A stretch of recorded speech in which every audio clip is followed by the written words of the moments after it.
Hey, boys and girls, welcome to Wednesday, September 20th of 2023 with the icon, Mike Smith. Oh, we've lost the mic on, huh? Yeah, we got rid of that because it wasn't working. Sorry, Lori Graves, thank you for the suggestion, but nobody was latching onto it. And I don't think anybody went on the icon either, so. well, that's a possibility too. So, and it looks like we've missed something here. I'll tell you what, while I try and figure out the technical side of this. Weather? Take a look at the weather. Hey, looks like sunshine continuing the next few days at least. Sunshine today with a high of 80, partly sunny and 81 tomorrow. We slowly warm up to 82 for the following day. I think they're still talking about the possibility of some showers on Sunday, but that's the first sign of rain I think that we're looking at for the forecast. And Hurricane Lee, I think he went all the way up to Nova Scotia and disappeared. I think the next tropical disturbance, I'm not sure if they've named it a hurricane or not, it's going to go in a very similar path. It's going to stay out in the Atlantic Ocean and almost look like the map had it going towards England. Is that? I don't know if England's ever had a hurricane or not, but they may get one. So I thought that was kind of unusual. Have the Miami Hurricanes ever played there? I don't know. Were they? Well, no, you're talking about college. I was thinking of the NFL teams that play at Wembley, but which I think is this weekend, if I'm not mistaken. Which means it's like 7 in the morning when you're watching the game or something like that. I think a kickoff 9:30 here. Okay. And it's, what would that be? Here I am trying to do math in my head, and I think the only time I ever tried to watch one of those games before I went to church is when Urban Meyer's his only year with the Jaguar. Sorry, Shelley. His handful of games. Yeah, his handful. And they won that one, by the way. They actually won that game. So. Which goes to show you don't have to win to be kept on as a coach. There you go. So, we were kicking around math yesterday, trying to remember when we were talking about WBEX, how old it was. And I should have said happy birthday to the WBEX Facebook page, because when I did that last night, I saw that it was 76 years old. Wow. 75 years last year. That's is that the diamond anniversary? 75. And we were there for almost 40 of them. It was a good bit of them. Yeah, wow. Never thought of that. Yeah. But here, we're getting ready to celebrate our 6th anniversary with Litter Media, broadcasting and doing what it is we do on a regular basis, telling the good stories about the things going on in our communities. And one of those we mentioned to you yesterday. We had a special edition earlier this morning with Melody Young as well as Gene Betts to talk about the impact of what this World Heritage designation is going to have on us economically and visitor-wise, and how things are going to be changed. And you had an interview before that. That we did. Talking about how people from here are changing the world. So we had both ends of the spectrum, the world coming to our doorstep and those leaving our doorstep to go change the world. So we've got both of those on our Facebook Live page on the videos, and right here on Facebook. We'll have them up on our YouTube channel a little bit later on today. In the meantime, let's get ready to jump into news, which we will do next. But first, Accurate Heating, Cooling, and Plumbing, your trusted comfort advisor. Click on this ad anywhere you see it at littermedia.com. It links right to their website, and then you can see all the services they have. You can find the territories they work with and a phone number to find how you can get them to your location, whether it be residential or commercial, for Accurate Heating, Cooling, and Plumbing. News next.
Flying Grasshopper at Hometown Motors Incorporated, 818 Eastern Avenue, Chillicothe. It's time to get serious about your lawn. It's time to step up to the best mower brand money can buy. For nearly 4 decades, Skag has been the easy choice for lawn care professionals. Don't settle for anything less than simply the best when it comes to mowing your lawn. There's sure to be a Skag model that's perfect for your yard, big or small. Make your lawn the envy of the neighborhood. Visit your local Skag dealer today. Skag, simply the best. Should I hold my binoculars up here? The kid's got a point over there. I do have a pair of those in my stat bag, yeah. Yeah, we're discussing basically why we have some difficulty seeing the computer screen. And part of that suggested by the younger member of our staff now. I used to be the baby on this staff, and he says, you could use binoculars, you know. Opera glasses might be more classy for us. That's true. Hey, here's what's making news today on our website and on our social media at littermedia.com. Well, our friends down in Jackson, big doings this week, the Jackson Apple Festival, 82nd annual. I can't help but think of some old friends that we have down in Apple City during this particular week. I don't know if you remember this or not, but Jackson's Apple Festival has what they always claim was the world's largest lighted parade. I have heard that. Yes. I've never seen it. I've heard that. I think I've seen some video on it, but I think they get the world's largest Apple water tower too. There you go, certainly. Well, Circleville's got their pumpkin tower, and they've got which their the Apple pumpkin tower. is. I think it looks bigger than the Apple does. Mm-hmm. Yeah. So here is a slate of activities, concerts that are going on throughout the week, but you can obviously get more information on their website at Jackson Apple Festival. Is that Black Hawk performing Friday night? You know, it looks like it. Wow. Of course, they're going to be competing with high school football, and nobody goes to football games in Jackson. What are you the talking Ironmen about? love to draw the crowd in. So, yeah, good luck, Black Hawk, on that concert. Center for Campus and Community Engagement will present its second annual Community Engagement Symposium on Friday, September the 29th from 1 to 5 p.m., and will include some local agencies to be recognized. The 6 community partners being recognized include Alexander School District, Ross County Community Action Commission, and the Fairfield County Workforce Center. As temperatures begin to fall, the Ohio Department of Commerce's Division of Industrial Compliance and State Fire Marshal are urging everyone to have their heating systems checked in public buildings and homes before turning them on. Heating equipment is responsible for about 1 in 6 house fires, making it one of the leading causes of fires in U.S. homes. And, of course, one of our great sponsors, Accurate Heating Cooling, can help with that. Chillicothe JC's Special Santa has applications available right now for this year's applications to be accepted online through their website, something they're doing a little different there. ChillicotheSpecialSanta.com is the site. Now, deadline is October the 13th. And on that same theme, Salvation Army has their Christmas assistant sign-ups that are going on in Chillicothe October 23rd through 27th from 9 a.m. until noon, and again on October the 30th from 5 to 7 p.m. And if you'd like to volunteer for any of the events to help get folks Christmas items through the Salvation Army, you can volunteer by calling their Chillicothe office at 774-2760 or go to the Salvation Army Facebook page. And those are some of our topics for today. Road report. We're looking over, actually down in Pike County, worked for a series of 4 culvert replacements on State Route 124 by Pike County ODOT forces. All 4 locations are between Dry Bone Road and Dogwood Lane. State Route 124 will be closed daily from 8 until 3 during this construction. Sports, which is coming up, and we got a ton of local sports from last night. A ton of? Ton of including tennis. Tennis and golf. Tennis and golf. The tennis is tennis, by the way. Want to tell you about our friends at McDonald's. I'm loving it. Today is their open interview day. So every Wednesday, from 2 until 5 p.m. at Circleville, Greenfield, Waverly, and the 4 locations here in Chillicothe.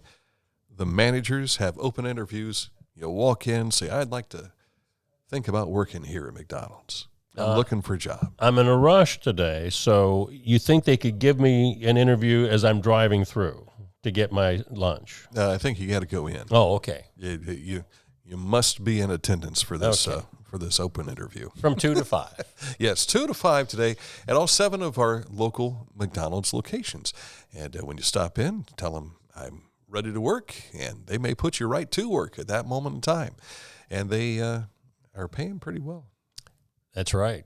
Starting out at $15 for crew members and management up to $20. And when I started working at $2.35 an hour, man, that sounds pretty good to me. Yeah. So if you want to find out more, stop in at McDonald's. Follow the golden arches that you see right there in the corner of our screen. McDonald's. I'm loving it. Sports on the way next. Archway of Opportunities is a scholarship program. It can include the crew members and it can include managers. The scholarship is $2,500 for crew members and it's $3,000 for managers. For my store alone, we've had $35,000 go out just in 1 year. And for all 7 of our stores, we had $66,000 in scholarship funds.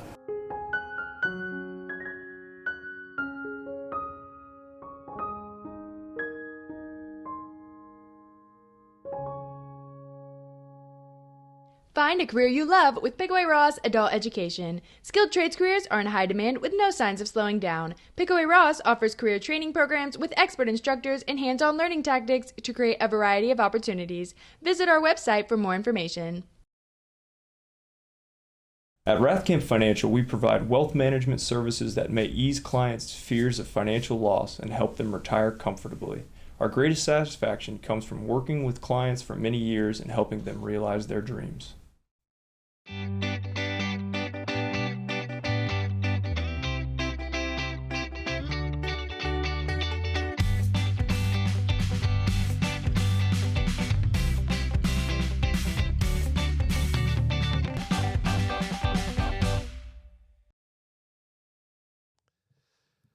Time now for sports, high school sports. We start with tennis today. Well, it's that time of year. 6 conference championships were decided in various sports yesterday, and among them in tennis. Now, this is the Waverly girls. They won the SOC regular season tennis championship. Now, they have a tournament. That's their 6th. Yeah. So this was the regular season title, but they'll also have a tournament championship. And the Lady Cavaliers of Chillicothe clinched the FAC title. They have one more conference match to play, but they're 2 up with 1 to go. So congratulations to Janet Disbennett. I emailed her again and said, Janet, how many league championships does this make for you? She's a very humble person. I don't know that I'll ever get a response on that, but congratulations. So they won over Jackson, by the way, to wrap that up 5-0. And she has won them in the FAC, SCOL, SEOAL, and the OCC. At OCC. And I was thinking, who was it that the doubles team that was state champs 1 year? She's got 2 state champion double teams. So that speaks volumes right there. The Taylor sisters, and also, I knew as soon as I said it, Skosik and Pekarsky. Okay. That's pretty good, Dan. Thank you. That's pretty good. But I was thinking of them this morning when I got thinking about how prominent Janet has been as far as a tennis coach and the success that she's had there. Madison Wright Pekarsky and Monica Skosik, I believe. Monica Skosik, that's correct. Another championship. This went to the Chillicothe Cavaliers boys golf team. They wrapped up their conference season 37-3 FAC champs. This was held yesterday at the Chillicothe Country Club. Despite Washington's Garrett Wall shooting a medalist round of 73, Coach Jason Fisher's Cavs pulled out the win by just 3 strokes over Washington Courthouse. Now, the All-FAC team, based on the best average score, John Wall, which is W-A-L-L, Garrett Wall, WAHL of Washington Courthouse, but the player of the year is Vincent Haller of Chillicothe. Also on the All-League squad, Caden Cook, I should know better than that. His uncle used to work with us. Chillicothe, Will Miller of Washington, Caleb Elliott of Chillicothe, Brady Armstrong of Miami Trace, and Jackson Oyer of Chillicothe. And I can't confirm this, but I want to say that Daniel Haller was player of the year. And Nick Haller was player of the year when they played. Kind of runs in the family, doesn't it? I believe that is the case, yes. Yeah. More golf championships. So Westfall. Well, let's start with Circleville. Circleville Lady Tigers, the MSL girls golf champs. They fired a 355. They are 22-0 in the season. Elena Seeley, who was one of our earlier Neil Coleman Insurance, Wyandotte Insurance Players of the Week, she was the medalist with a 77 back-to-back championships for the Lady Tigers. Now in the SVC, Westfall wrapped up their championship last night at the Pickaway Country Club. This was 2 rounds of 9 holes. They shot a 188 and a 194. Paige Weiss of Westfall is the SVC Player of the Year. We don't have an image for this one, but one other girls golf title awarded last night was in the SOC. South Webster won it with a 211, and the SOC Girls Player of the Year is Lacey Bevins of Eastern Pike. She shot a 46. The first of the weekly OHSAA football computer rankings, which determines who goes to the playoffs at the end of the year. The first one came out yesterday. Remember, the top 16 in each region go to the playoffs at season's end. There are too many teams in our area to even start running through that list. You can find that on our website at littermedia.com. Game of the week. In fact, we were just talking to one of our coaches involved in that early this morning. Scott Bartholomew was in studio with us today and picked up their first win of the season, beating Logan this past Friday night, and we hope to be there to see them win game number 2. Yeah. Had a close call in week 1 that they couldn't pull through. They did. But that team, by the way, St. Charles, is currently 4-1. Yeah. So they were no slouch. But I think I was telling you yesterday, of the 4 games that the Cavs have lost, their opponents have a combined 17-2 record. Of course, we've not been able to talk with Coach Horn yet of Hillsborough. We hope that we can get with him for our preview show, which runs at noon tomorrow on Facebook Live. But if not, we've got enough information, I think, that we can talk about him anyway. Absolutely. So tune in for that coming up on tomorrow at noon. Reds couldn't get it done against the Twins last night, lost 7-0. They'll wrap up that series in Cincinnati at 12:35 today.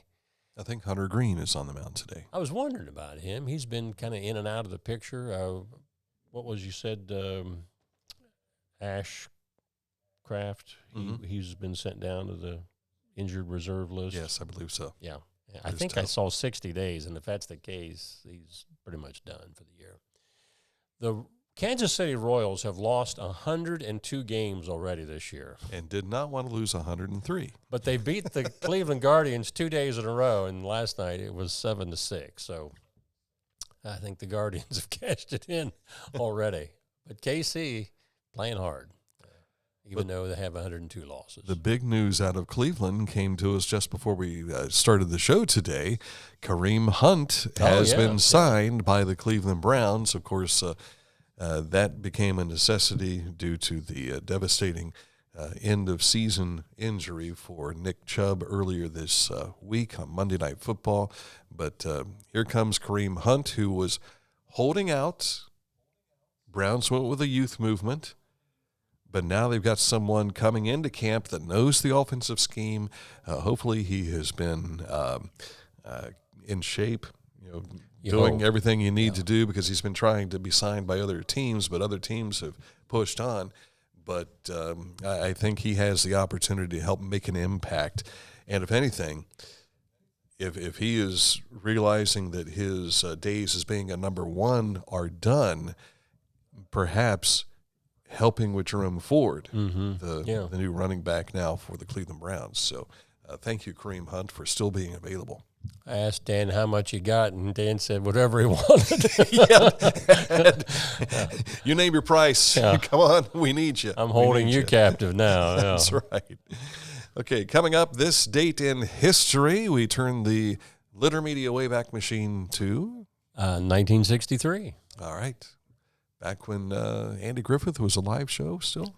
He was in his third season. Yeah. Not really a live show, but it was active, an on-screen current TV program. So just had to get that straight. I think I was watching a 1960 episode when I came in this morning. Yeah. Doesn't surprise me at all. This date in history on the way next.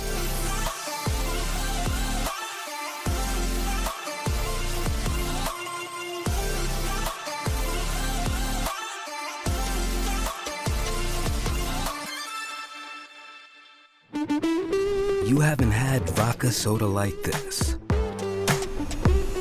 No one has. Made with the world's smoothest vodka plus real juice. New White Claw Vodka Soda.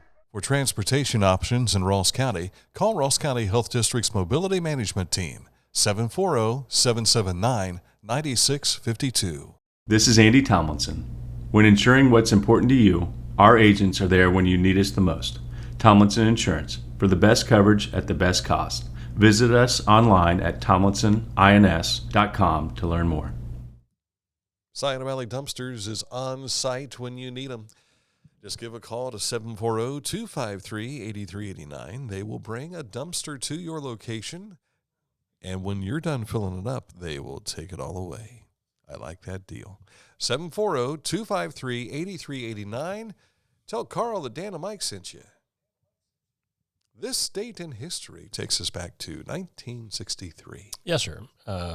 Many people might remember that in 1961, President Kennedy announced their plans to go to the moon by the end of the decade, as he pronounced it with his New England accent. But it was on this date in 1963 that an optimistic and upbeat President John F. Kennedy suggests that the Soviet Union and the United States cooperate on a mission to mount an expedition to the moon. The proposal caught both Soviets and many Americans off guard because we were basically in the heat of a Cold War and almost blew each other up just a year before in the Cuban Missile Crisis. Soviet Foreign Minister Andrei Gromyko applauded Kennedy's speech and called it a good sign, but refused to comment on the proposal for a joint trip to the moon. And, of course, history tells us it didn't happen. So because we're going to try and get there before you guys do. We're going to get there. We're going to get there. And we did. Russia, I think, the Soviet Union, they were up orbiting the moon, weren't they, first before they had the Apollo landed? The day that Neil Armstrong became the first man on the moon, the Soviets actually had an unmanned craft, but it crashed on the moon. So technically they landed on the moon first. Well, we don't know when they got there, but it was not a successful landing, you might say that. So, right, yeah. But they had particles there before we did. Could be. I guess one way of looking Get at that. your particles off my moon. You know, in the movie Air Force One, or is that the one? Get off my plane. Get off my plane. Get off my moon. I think that's one of my favorite Harrison Ford lines of all of the movies he's done. And that was a Russian that he kicked off the plane, wasn't it? Yeah. I think so. Yeah. Get off my plane. Anything to share? When you were talking about dumpsters a while ago, I kept thinking back to when we were on Pullman Road. It was not Scion Valley dumpsters. There was no SVD at that point. But neighbors, we had good neighbors at the radio station, except when they wanted to bring their trash to our dumpster. Oh, they did? Oh, we caught them. There would be times I'd come in and there would be all kind of these wooden toys and everything thrown in the dumpsters that the neighbors just thought, okay, we'll get rid of this. So that's not a very nice thing to do for your neighbors. But that just popped in my head this morning. Don't do that to your neighbors, Dan. I was a neighbor to the radio station before I started working for the radio station. That's correct. My wife and I, when we first moved together after we got married, we lived with her parents for a couple of months, and then we jumped because I worked in radio, and you just didn't make a lot of money. And so we lived with her parents for a while to save up some money, and our first place that we got was at 41 North Pullman Road, just down the street from the radio station. When you actually worked for the station, did you wish that you had that place back? Yes, because it would have been a lot easier to get there than driving and dodging deer and everything like when we moved down to Pike County. So, but you'd have still probably been late for the show. Yes, because I would have waited until 6 o'clock to get out of bed probably and make my way to the program. So I'll never forget the one day that I slid off the roadway just close to Denver Road. We had probably 6 inches of snow that morning, and I'm driving through other people's tracks in the snow. And if you're not familiar with 772, there's about 100 feet of straightaway on the road.